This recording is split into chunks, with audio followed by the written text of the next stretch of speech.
చివరిగా ఒక్క మాట, ఎలాన్ మస్క్ అయినా, బిల్ గేట్స్ కైనా, బిల్ క్లింటన్ కైనా, నరేంద్ర మోడీకైనా, రేవంత్ రెడ్డికైనా, ఎన్ఎస్ఎస్ స్టూడెంట్ కైనా రోజుకి 24 గంటలే ఉంది. నేను ముఖ్యమంత్రి అయినా కాబట్టి నాకు 48 గంటలు పర్ డే లేదు. నరేంద్ర మోడీ గారికి కూడా 48 గంటలు లేదు. ఎలాన్ మస్క్ కూడా డ్రైవర్లెస్ కార్ కనిపెట్టిన వాళ్లకు ఇంజనీర్ కూడా 24 అవర్సే. ఈ 24 అవర్స్ లో ఎవరికైనా 8 గంటలు పడుకోవడానికో కుటుంబానికి కేటాయించడానికి 8 గంటలు తీసేయండి. 8 గంటల నాన్ ప్రొడక్టివ్ లైఫ్ ఏమంది. ఇంకా మిగిలింది ఎంత?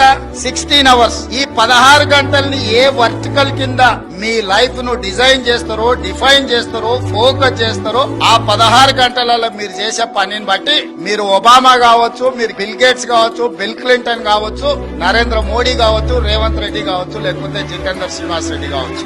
ఈ 16 గంటలలో మన లైఫ్ లో మనం ఏం పని చేయాలనుకుంటున్నాం అనే దాన్ని బట్టి మనం ఏమైతామో డిసైడ్ అవుతుంది. అది కూడా పర్టికులర్ గా 16 ఏళ్ల నుంచి 25 ఏళ్ల లోపల మనం వేసుకున్న రోడ్ మ్యాపే మిగతా లైఫ్ అంతా పనికొస్తుంది. 16 ఏళ్ల నుంచి 25 ఏళ్లు నాకు యంగ్ ఏజ్ వచ్చింది కాబట్టి చాలా మంది పిల్లలు అంటారు నాకు కొంచెం స్పేస్ కావాలా, నేను కొంచెం ఎంజాయ్ చేయాలనుకుంటున్నాను. ఈ 16 ఏళ్ల నుంచి 25 ఏళ్ల వరకు ఎంజాయ్ చేసిన వాటికి ఆ తర్వాత చేయడానికి ఏమి ఉండదు. ఈ 16 ఏళ్ల నుంచి 25 ఏళ్ల వరకు కష్టపడ్డావు అంటే 25 ఏళ్ల నుంచి 80 ఏళ్ల వరకు నీ లైఫ్ అనేది నీ చేతిలో ఉంటది. సమాజంలో గౌరవం ఉంటది. నిజంగా లైఫ్ ఎంజాయ్ చేయడం అనేది కుటుంబ సభ్యులతో రియల్ జర్నీ అక్కడనే స్టార్ట్ అవుతుంది.